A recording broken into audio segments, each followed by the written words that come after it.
Wala pa si Wax and JF. Ma'am, si Wax daw po, nag-message po siya, may problem daw po siya sa internet connection, so he won't be able to attend Yeah. today. So si JF na lang. Yeah.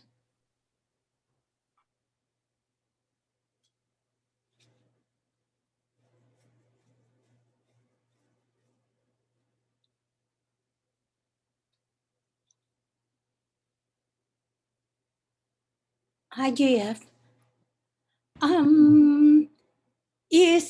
Is Wax based here in Manila? Yes po. Oo. Yeah. Yeah. Yeah, nakakainis nga. I think the internet service has deteriorated over time. It was much better last year. I guess more people are using the internet. Okay. So today we'll try to finish the topic on instrumental variables and two-stage D-squares.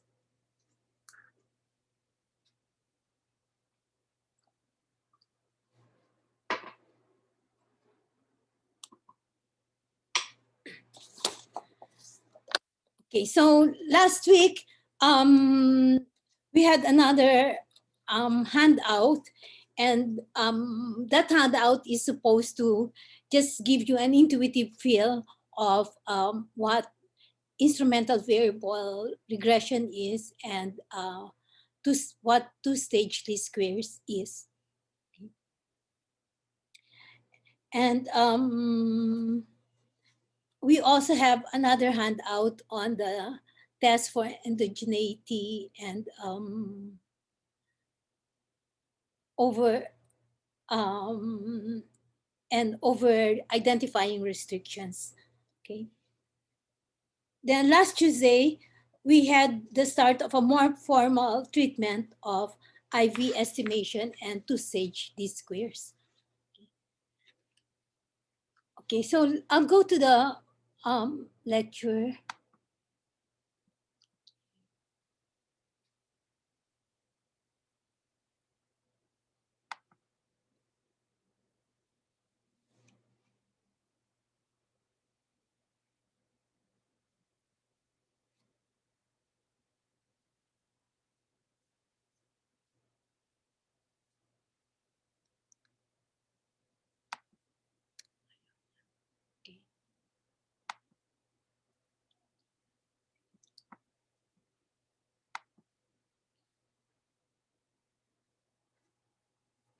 Okay, so please delete. There's a new version now of these lecture notes. It has, I think, in its file name March 11. So just delete the earlier files versions of this lecture. Okay. Okay, so I'll backtrack because I think I did not explain the matrices here.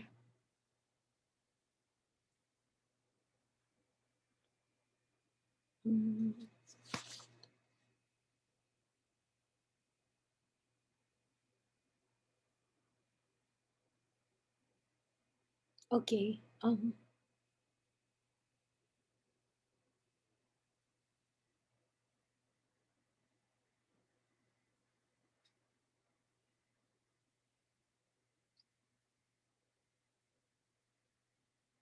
Where am I?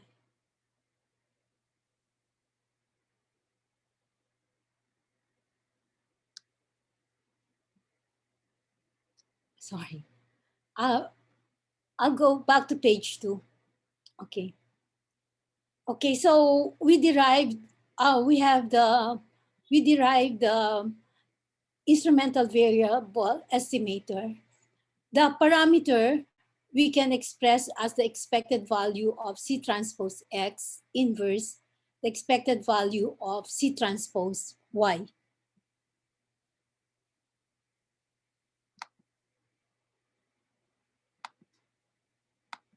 Okay, here. Okay, so note that these terms um, are all of the population. Okay, beta is the unknown parameter in the population. These expected values are also defined over the population. Okay, and we just get their sample counterparts to get the instrumental variable estimator. Okay, so the estimator for the expected value of C transpose X is this. The estimator for C transpose, the expected value of C transpose is this. So these are just the sample means as the estimator for the population mean. Okay. Okay, so because the ends would cancel, because here you have an inverse, so that would be actually 1 over n. That would be actually, this is 1 over n, but you have the inverse, so that is an n. That would cancel with this n inverse here, and you're left with this term. Okay, so if you carry out this multiplication, then you can re-express this summation as in matrix form as indicated here. Okay, so so you have to be clear. Okay, so always take note what is our original um, z. Okay,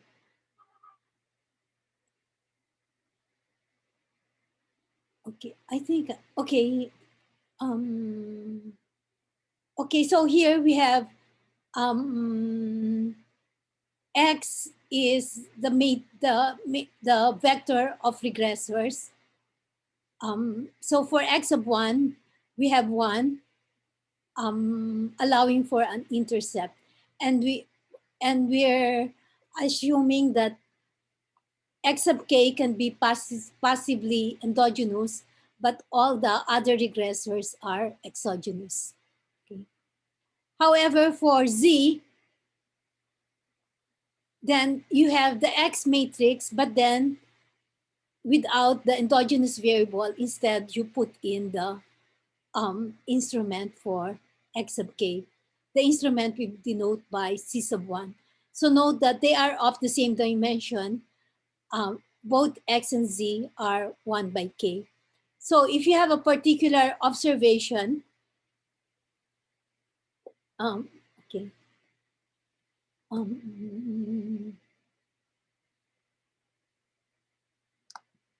I'll just use my,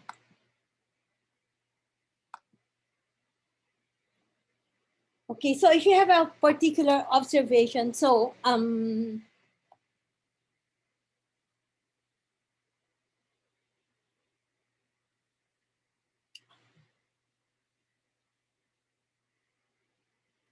okay, this game, okay.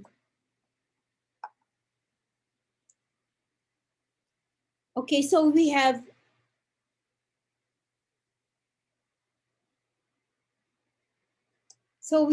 x, the vector x. Note that for my notation in the lecture notes, I denote vectors and matrices in boldface. Okay, so x is 1, x2,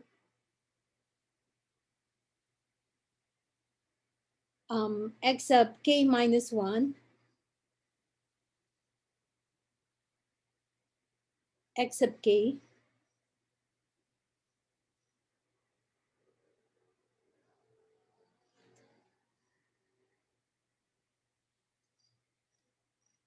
Okay, so this is boldface x. Okay, so for x sub I, this is also boldface. So this would consist of 1, xi2 down to xi k minus 1, xik. Okay, so this just denotes observation I. Okay, but we have I going from 1 to, if we have a sample size of um, n, sample size n, then x sub I would also be a vector. So both of these are 1 by k. Okay. Okay, so what is the matrix X? The matrix X would just be x sub 1, x sub 2 down to x sub n. Okay, but each of these are 1 by k vectors. So note that the dimension of x then is n by k. Okay, because each of these entries here have, this is 1 by k, this is 1 by k, this is 1 by k. So that is the X matrix. Is that notation clear? Yes, ma'am. Yes po.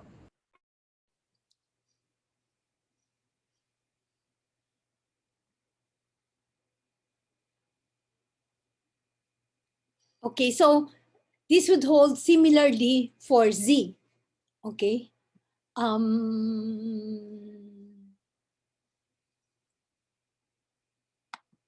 Okay, so note that for Z is very similar to X, except that instead of the endogenous variable in X, you have the instrument. Okay. We are into instrumental.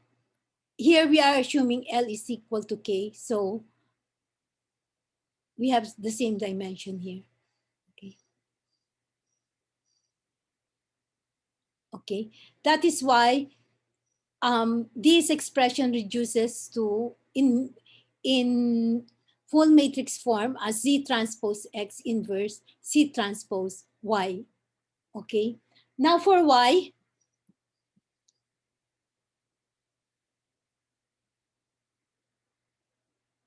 okay.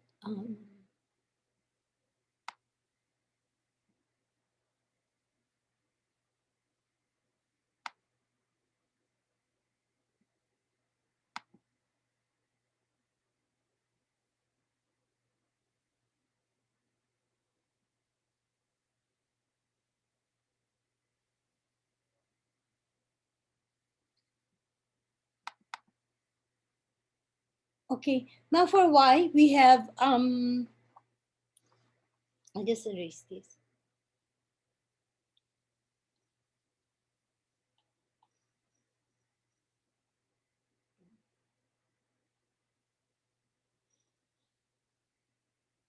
Okay, now for Y,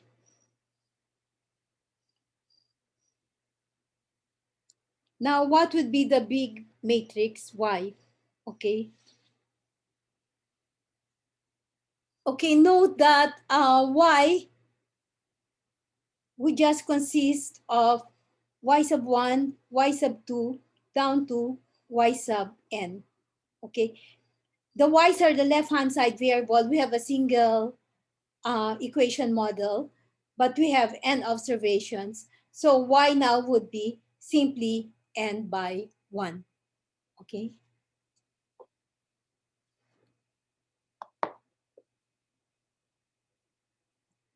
Okay.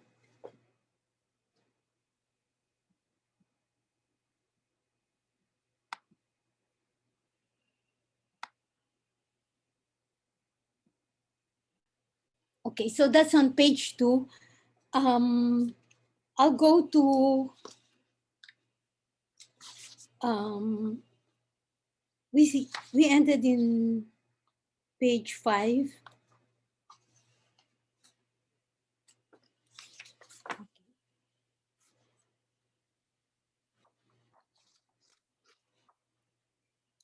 Okay, so that was instrumental variable regression.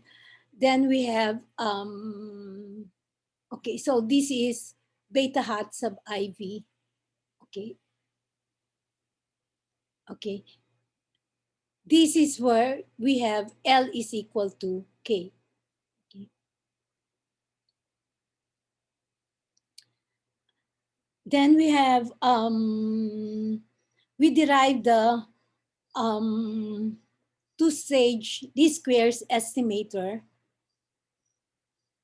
and we have the following. Okay. You can use the two-stage least squares estimator when L is equal to K or when L is greater than K. Okay, so this is page 5. Okay. So we ended with oh,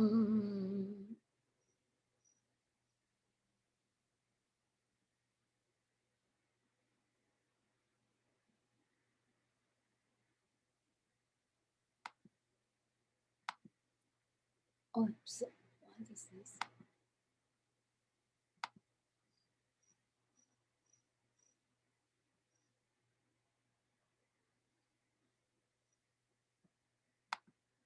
Okay, so we ended with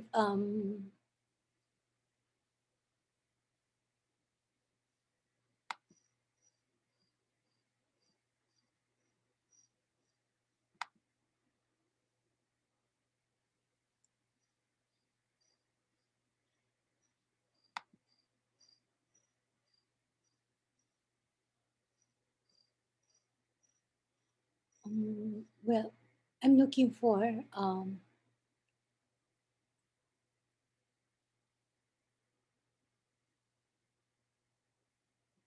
okay. Can you see my arrows though?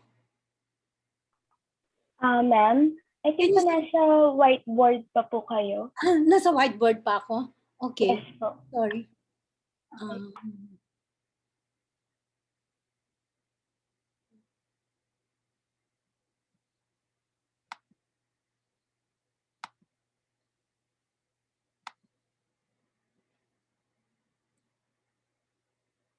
Okay, so this was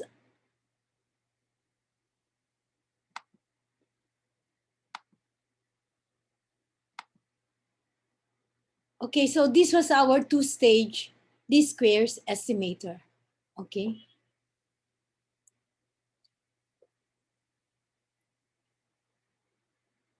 Okay, then let us rewrite this two-stage least squares estimator in terms of matrices.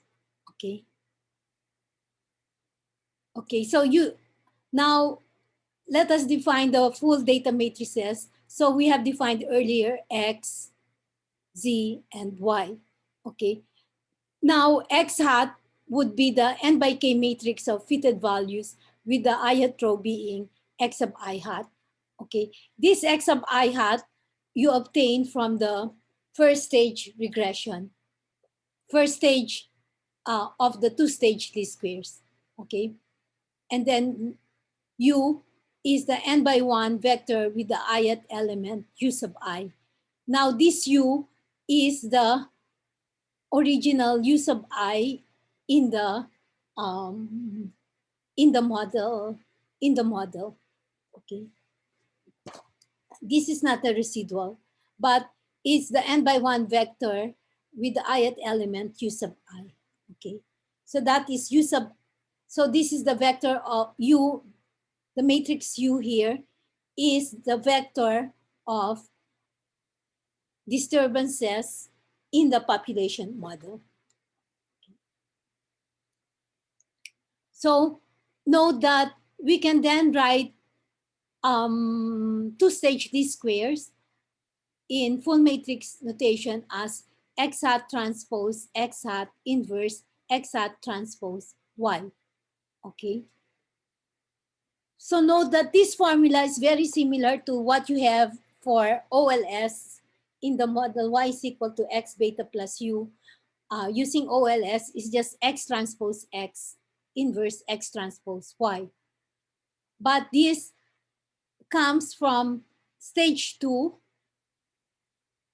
of the two-stage least squares, where you regress y on the fitted values of x. Okay. So instead of having x, the x here is the original observations on the regressors.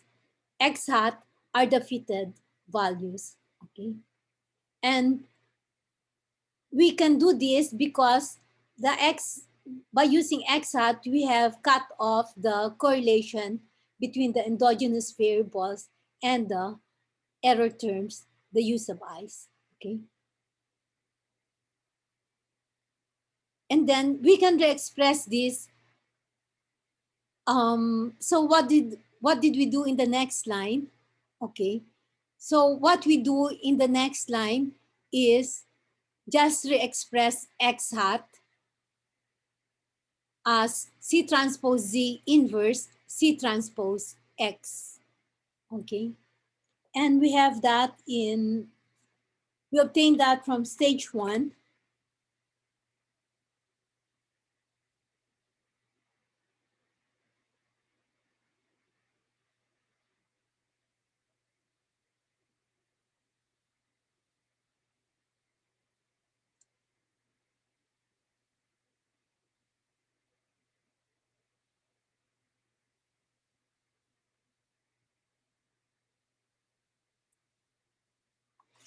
Anyway, you can obtain this by going back to stage 1 and using the properties of idempotent matrices.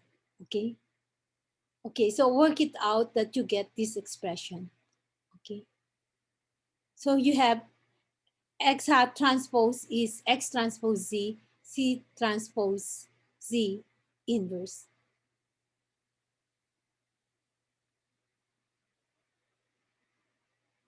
Okay, this is the transpose of this. So you have X transpose Z, C transpose Z inverse is symmetric and idempotent. So you would get this. Okay. And then I want to look at the consistency of beta hat two-stage least squares.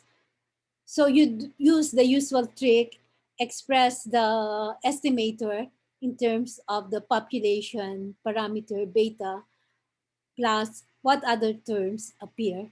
And then, so we get this, okay? So you get, so here you just substitute for the expression for y, okay? So you would get beta plus this expression C transpose U, okay? And then just divide by N appropriately because we want to work with prelims, okay?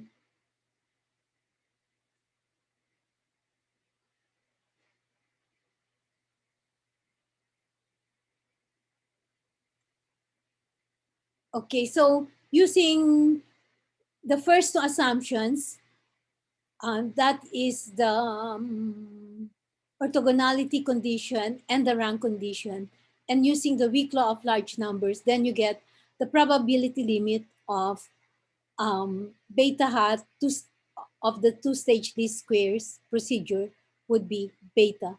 Therefore, the two-stage least square estimator is a consistent estimator of beta. Okay, so I assume that you know how to use the PLM operator. So you get the PLM of the left-hand side and the PLM of the right-hand side. So you get the PLM of beta, which is beta, then the PLM of the right-hand side. So you get the PLMs of each of the terms here, but then at the end here you have the PLM of C transpose U over N, and that is 0, okay? Therefore, you're left with beta, okay?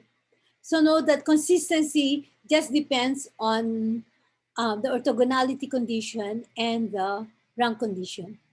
Okay. Now let's move on to inference. Okay. The inference part is where you do your test of hypothesis, and in the test of hypothesis you need the some information about the variance of beta hat of the two-stage least squares estimator. Okay.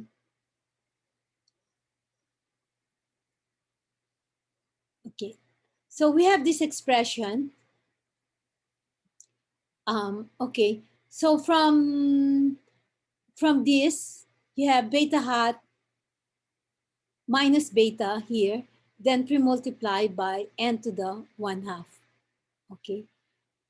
And you would be left with this expression on the right-hand side.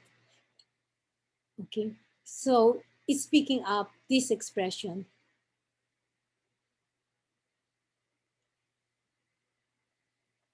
But now instead, you have stars, x sub I star. Okay. And what is the x sub I star? Okay, so let us define the terms here. X sub I star is c sub I pi. Okay. I think we had this in the first stage. Okay. And what is, this is pronounced as little o p1, little o p1, which simply says that this last term here converges in probability to 0. Okay. So when n approaches infinity, we can assume that this term approaches 0. Okay. And we just need then to focus when we're looking at n is approaching infinity, we just have to focus on these terms. Okay. This definition, this notation appears in the earlier chapter of Wooldridge. I think they're in the section where he discusses convergence concepts. Okay. Okay, so it might be a good idea for you to uh, look at that section on convergence concepts because Wooldridge uses those concepts throughout the book. Okay. Then using the central limit theorem, then, okay, so this approaches in distribution, the normal distribution with mean 0, that's the 0 vector. Note that beta hat is, these betas are, what's the dimension of beta? This would be k by 1 because you have k parameters. You have k x's, k regressors, and you have a coefficient for each of the regressor. This includes the intercept term when you have 1 as one of the x's. Okay, so this is 0. This is a 0 vector. So this is k by 1. And the variance covariance matrix should therefore be k by k. Okay.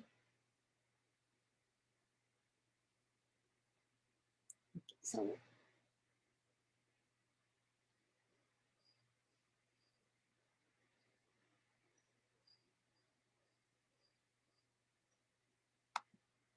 okay, so 0 here should be k by 1.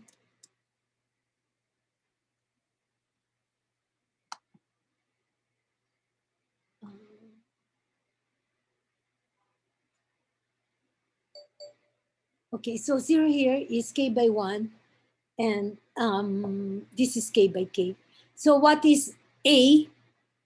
A is the expected value of x sub I star transpose x sub I.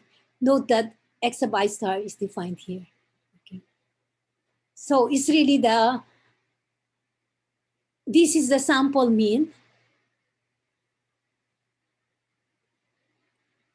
So this is just the population mean. Okay. And B comes from here. That is the sample mean of x sub I transpose u sub I.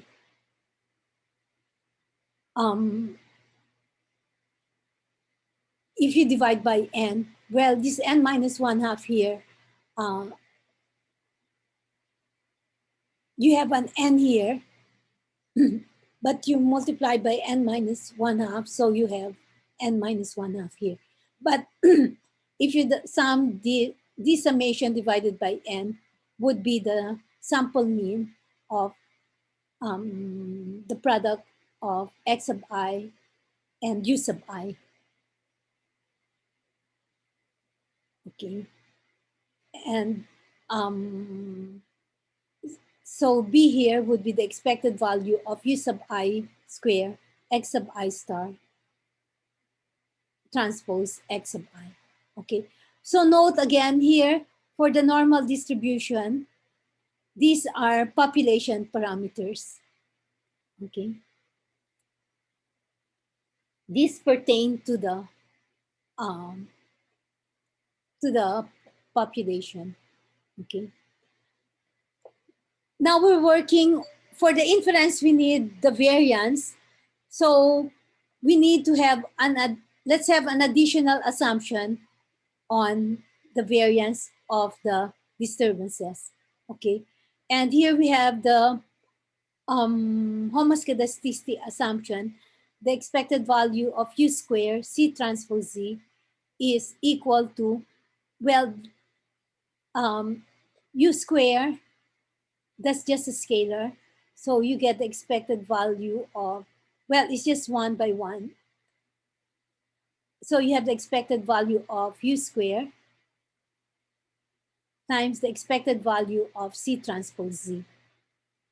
And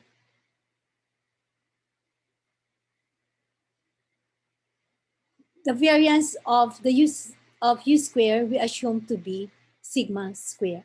That's why I have this notation here, this triple bar. Okay, so I am defining the expected value of u square to be sigma square. And the result is, so this simplifies the behavior of the disturbances. As far as their variance is concerned. So note that,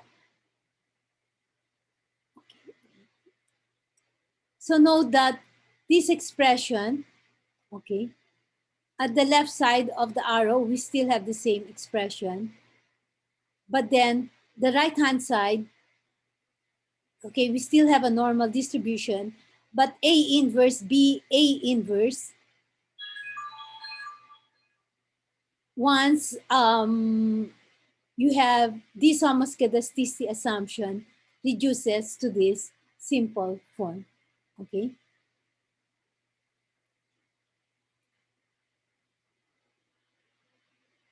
Okay, so that looks easier, right? Okay, so to do the, so when you're doing inference, you need the variance of beta of the two-stage least squares estimator. Then we need to estimate this sigma square A inverse, okay? So we need to estimate sigma square and A, okay? So to do that, we define the two-stage least squares residuals, okay? The residuals are the population, in the population, the U's are the disturbances. Now, if you have the fitted regression, the estimated disturbances we call residuals. That's why we have a hat here. Okay. So this line says that the residual or the estimated disturbance term for the ith observation is the original y sub I observation minus x sub I, again original observed values of the regressors, times beta hat two-stage least squares times the two-stage least squares estimator.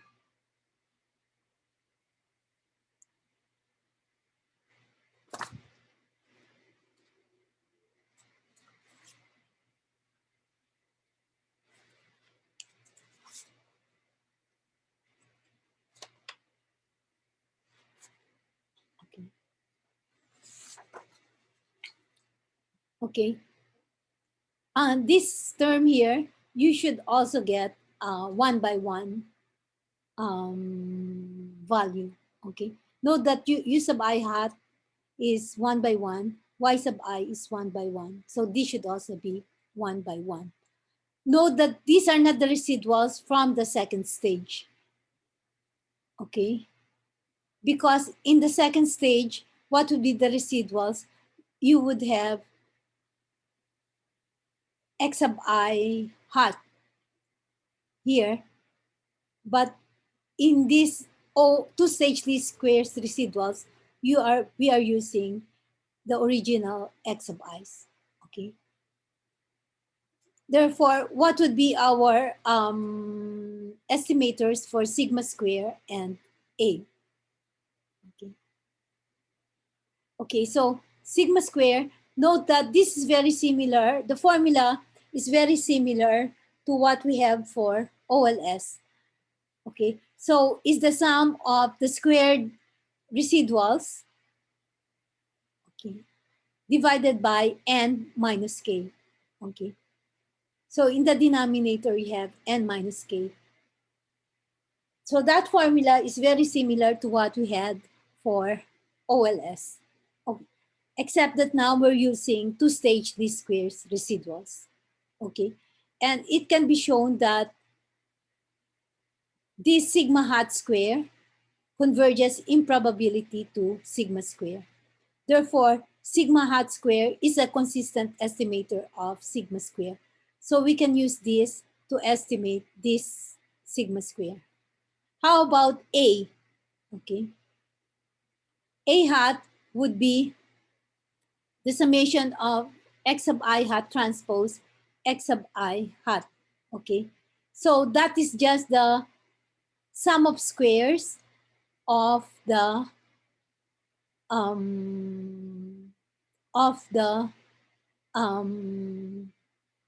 fitted values, right? In a sense, okay, divided by n. Okay. Note that x sub I hat transpose x sub I is 1 by k, but the transpose would be k by 1, so this product here would be k by k. So you're adding n k by k matrices, the sum, you divide by n, then you get A hat. Okay. Therefore, you would have the estimated asymptotic variance of the two-stage least square estimator. Okay. So that would be sigma hat square. A, you have A hat inverse divided by n. Okay.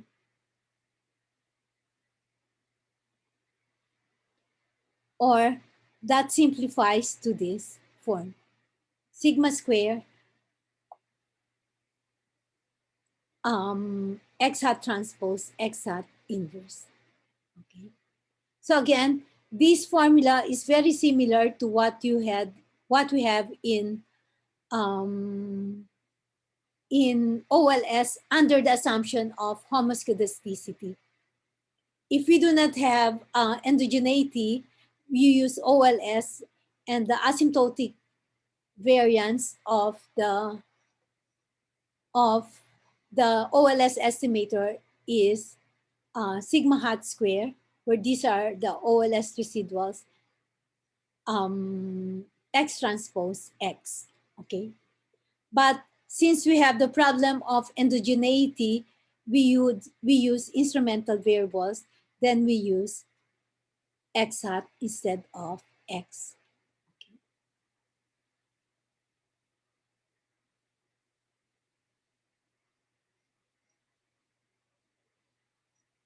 Okay. But what if the homoscedasticity assumption does not hold? Okay.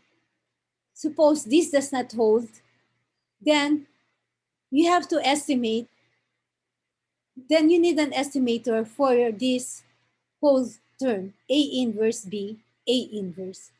Okay.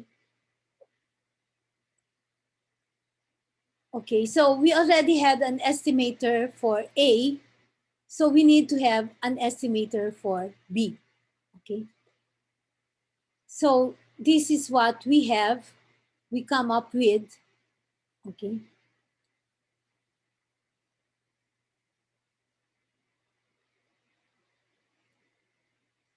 Okay, so the asymptotic variance, if the third assumption of homoscedasticity does not hold, would be A hat inverse, B hat, A hat inverse divided by N.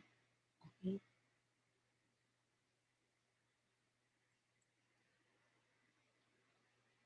Okay, and you can re-express that in terms of the x sub I hat vectors in this form. Okay.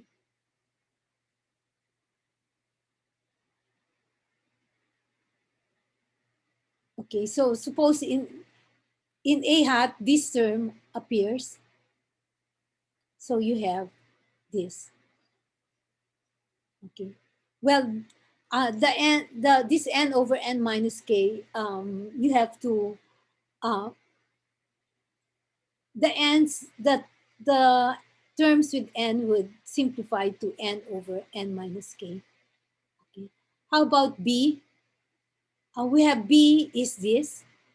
Is the expected value of u sub I squared x sub I star transpose x sub I. And you get this expression. Okay. So instead of x sub I star, you have the fitted values x sub I hat, because x sub I star pertain to the what would be the fitted values if you have the population, but you just have a sample.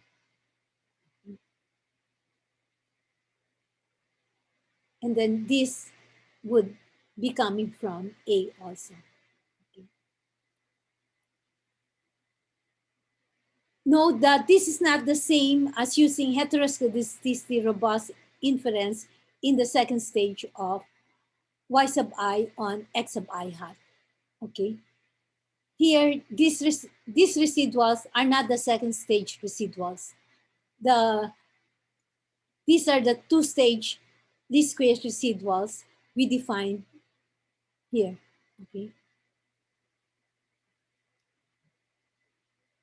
Well,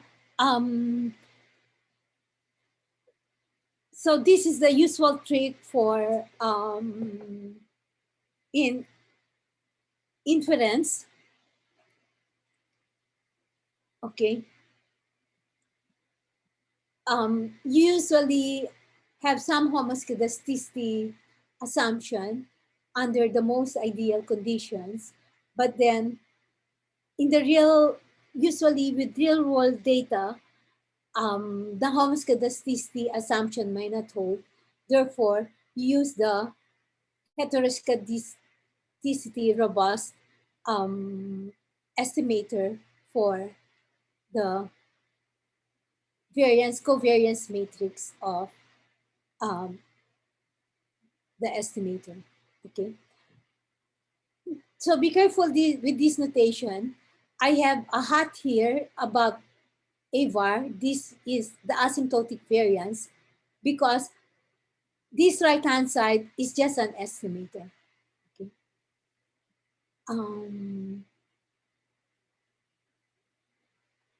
Without the hat above AVAR, the asymptotic variance would be this: A inverse B, A inverse. Okay. But that pertains to the population. Okay. So just get used to the notation. Okay. Any questions so far? None, ma'am. None po. Okay. Okay. Why do we have the why do we usually have the homoscedasticity assumption under the first under the three assumptions, including homoscedasticity? The two-stage least squares estimator has the smallest asymptotic variance among all IV estimators using linear functions of C sub I as instruments. Okay, so linear functions of C sub I. Okay, so that is applicable when L is greater than K. You have a linear functions of the instruments.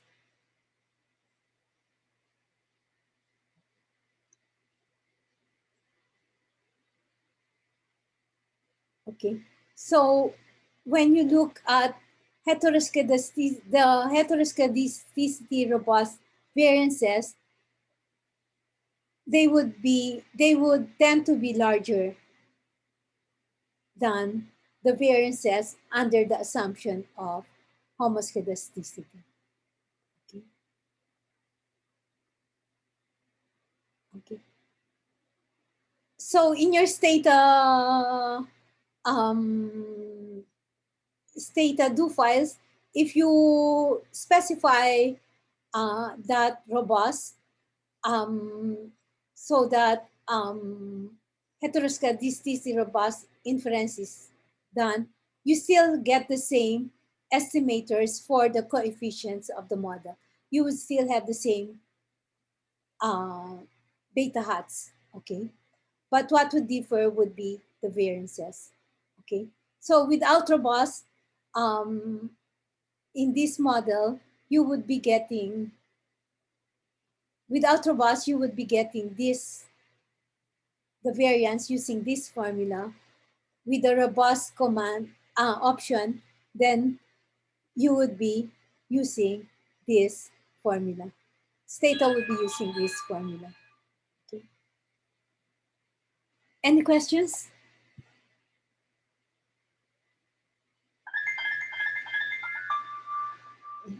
Yes. Excuse me.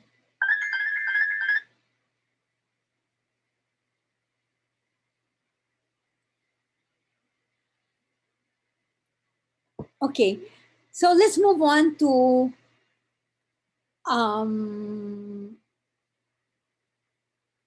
the problem when we have weak instruments. Okay, so we have, note that we have the relevance assumption that the instruments are correlated with the endogenous variables. Okay, Z is correlated with X. Okay, what happens if the instruments are only partially correlated with the endogenous explanatory variables? Okay, so we have two results.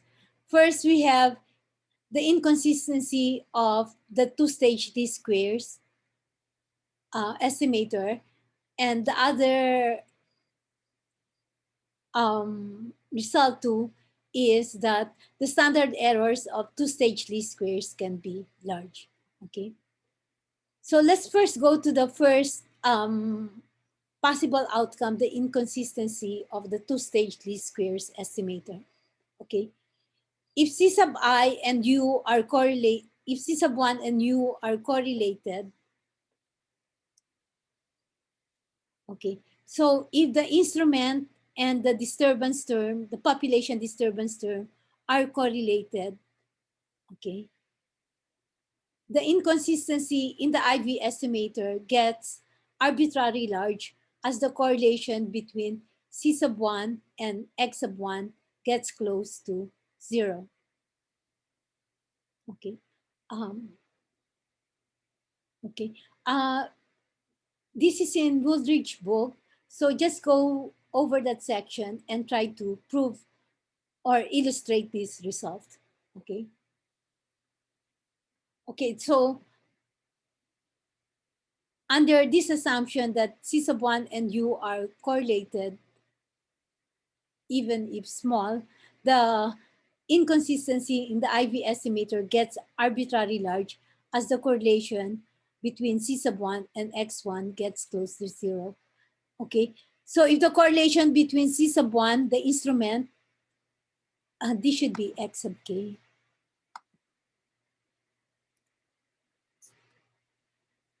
Inner model gets close to 0. So we have a weak instrument. The weaker the instrument is, then you would tend to have a larger inconsistency. Okay. The second result is that the standard errors of two-stage least squares can be large.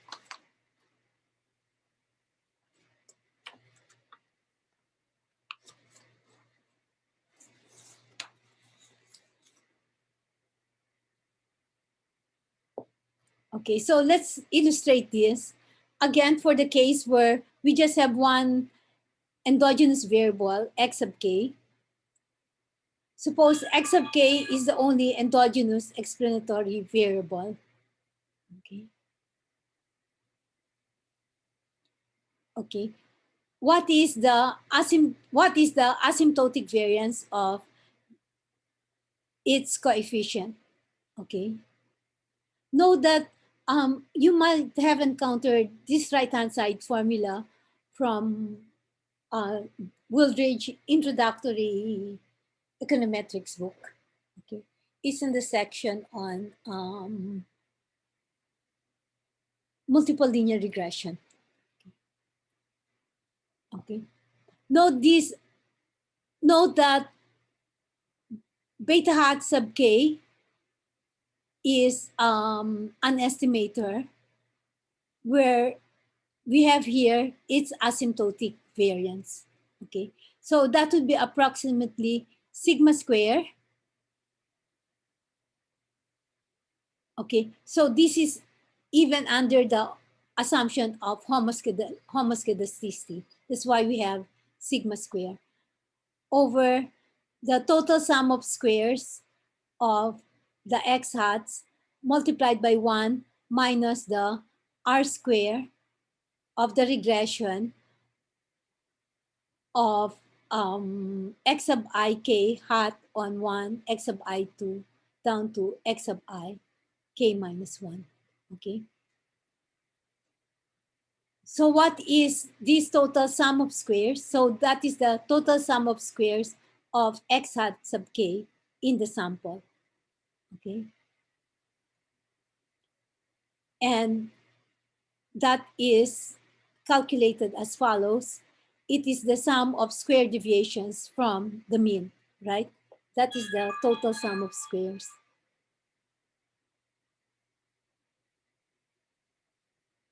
Okay. You're summing in the sample, that's why you have sum over going from 1 to n. Okay. This expression on the right-hand side is sometimes also referred to as total variation in x sub hat sub k. Okay. Okay, so depending on your software, sometimes you see total variation, sometimes you see total sum of squares. Okay, so note that x hat sub k are the fitted values from the regression x sub k on z. This is, you obtain this x hat k from the first stage of the two-stage least squares. procedure. Okay. If x of k is highly correlated with z, that is what we like, then this total sum of squares hat of k can be almost as large as this, okay, as the total sum of squares of the original x's, okay. Therefore, that would reduce the two-stage least squares variance estimate, okay. But what is the relationship between this total sum of squares of the x hats and the total sum of squares of the x's, okay? You would always have this relationship. You have this inequality less than, okay? So the total sum of squares of the original x's would always be greater than the total sum of squares of the fitted values. And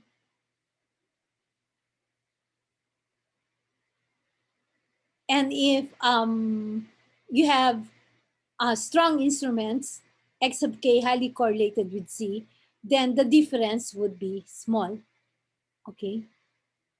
The fitted values would be close.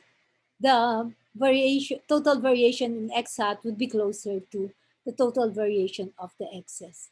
But if you have weak instruments, the total sum of squares of the X hats would often be much smaller, okay? So if this is smaller, this appears in the denominator. Intuitively, this appears in the denominator. Okay, this is just one by one because we're just focusing on one coefficient. This would be smaller, okay?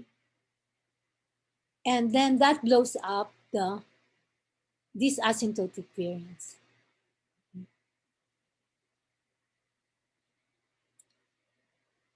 Okay, then we have 1 minus r hat square sub k.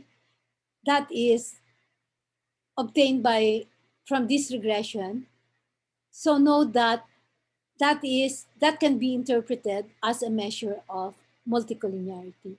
If there is multicollinearity, r square would be high. Therefore, this number would 1 minus that high number would be small.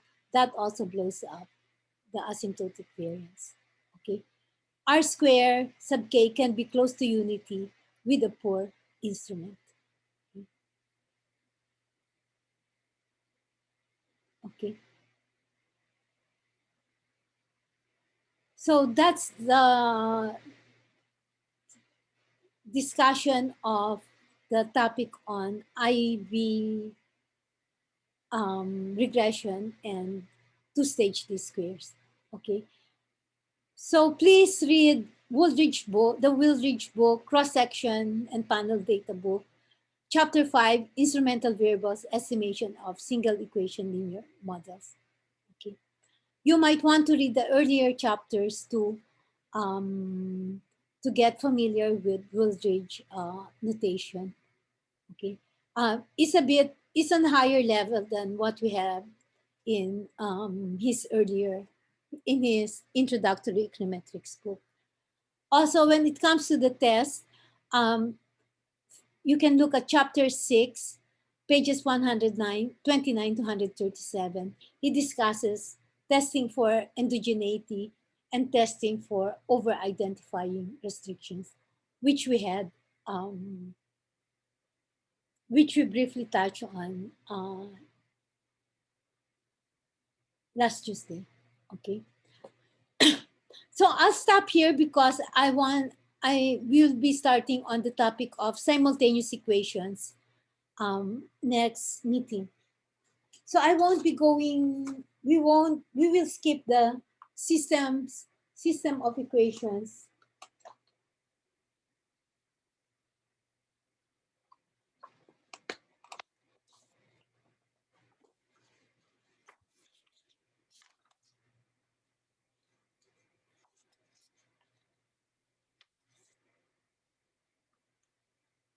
Okay, so we'll skip the systems of regression equations, OLS, GLS, IV.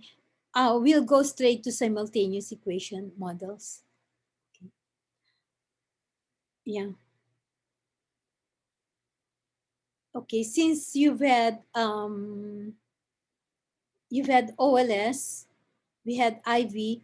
For GLS, you might want to go that on your own to get familiar with the notation for GLS. Okay, but we'll move on to simultaneous equations.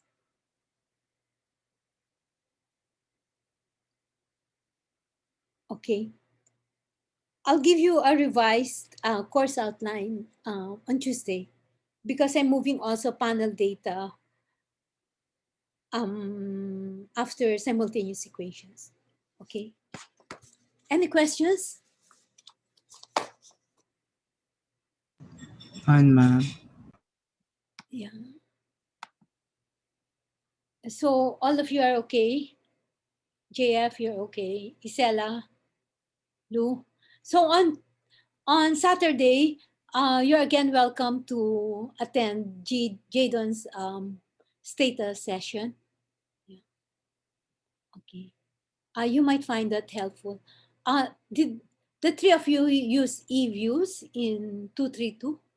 Not Stata? Okay. Anyway, it's just a matter of getting familiar with the syntax of Stata. And once you use it, then it's become easier. And actually, all these software, the econometric software usually have the same sort of logic. So if you know EViews, then that's already a good, uh, that's a big help already for adapting to Stata. You wouldn't find it difficult. Okay. In fact, you might find Stata quite easier to use because I think it's more powerful. Charles, is that right? When I say Charles? Well, yung e-views is for time series eh. Of Um, data for ano. Well, yung yeah. first topics natin, yung mas useful yung data for me. Yeah. Okay. Ma'am, Yeah. do you have notes for the systems of regression equations? No. Me? Yes. No. Well, I have my old notes, but they're not typewritten. I took them in my earlier 233, but then I feel that they're not that often used. Um, well, if you know OLS, GLS, IV in the single equation context, then it would be easy for you to do it in the system of equations context. But then, how often do you have you Charles, you might help me out in this. Well, my feeling is that we don't really have that many system of equation models in economics now. Uh, mm, eh, Uh, mahirap yung mga USEM. Sometimes hard to find IVs. yeah. So, but then simultaneous equations, that has been there for a long time. Um, so I think simultaneous equations would be more useful. Yeah. And also, your PhD students, and you might be taking your comms. I'm not sure if you can take econometrics as a field. Huh? Did they orient you on that already? So try to clarify as early as possible this semester with the graduate office what fields you can take so you can tailor your coursework toward the fields. Okay. Actually, they should be telling you, but then I get pissed off also with the faculty because every year at the end of the comprehensive exams, um, we suggest decide early on the school year what fields you would be offering to guide the students in their selection of courses, but it's never done. But I know I'm not sure about econometrics, but definitely I won't, if they offer econometrics, I won't be an examiner in econometrics. I have told them that. Mhm.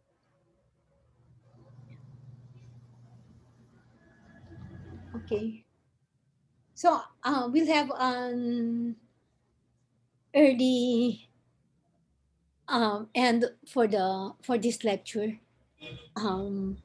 So try to, yeah. So we'll start on simultaneous equations. What chapter is that? Maybe Chapter 7, eight, ma'am. chapter 7. Yes. But how come I have 8? Hold on, I'll look at the book.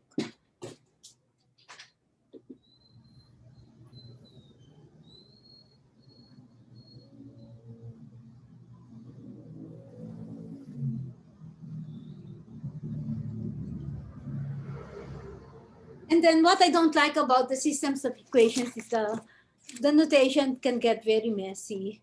At chapter 7, ano pala, yung mga SUR, chapter 8 yung SEM. Yeah. Yes, So we'll start with chapter 7. And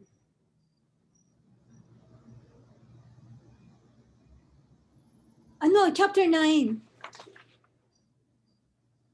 No, it would be chapter 9, simultaneous equations. I will skip na yung SUR, ma'am.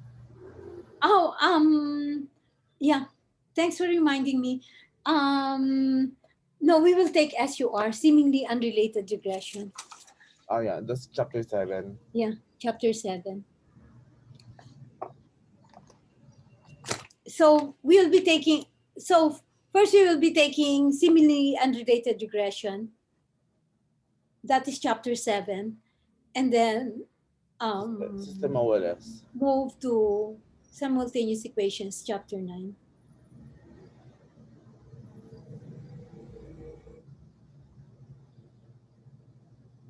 Okay.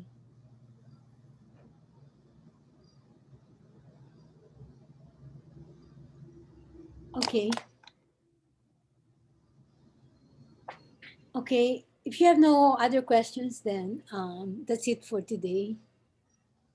Yeah. Thank you po. So hope to see you Saturday with Jadon. Okay.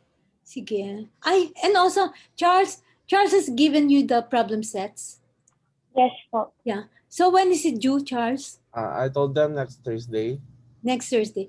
And you would have a discussion class on Saturday. Will you? Yes, Saturday. Or next Saturday na. Pag gusto nyo na, tama, I need na this Saturday. Para Yeah. next Saturday, SUR ako. Yeah. So this Saturday, after yan, ano kay Sir Jadon nyo? Oo. Attend kayo? Yeah. Yes.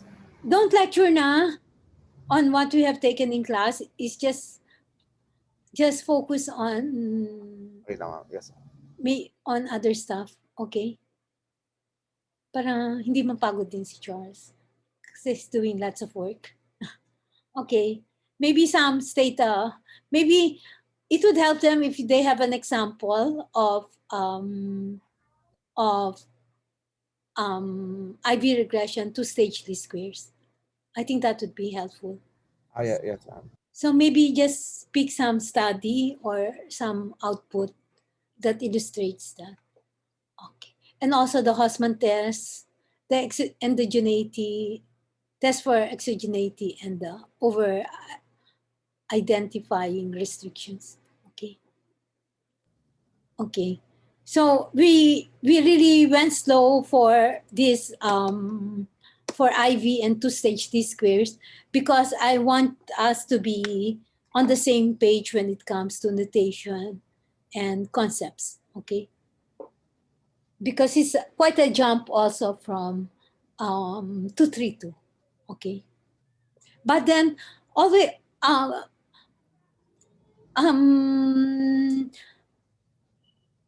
it also helps to go back to the introductory econometrics book of Wooldridge, because sometimes he gives more intuition there and more examples of the concepts, while the cross-section book is a bit more theoretical. Okay. Okay. So, well, we just have to, we finish our second week. We have 2 more weeks and then we have the Lenten break. So, uh, just stay away for the next 2 weeks. Then you would have your break. Okay. Sige. Okay. Thank you for Thank you coming. po. Okay, take care. Ma'am.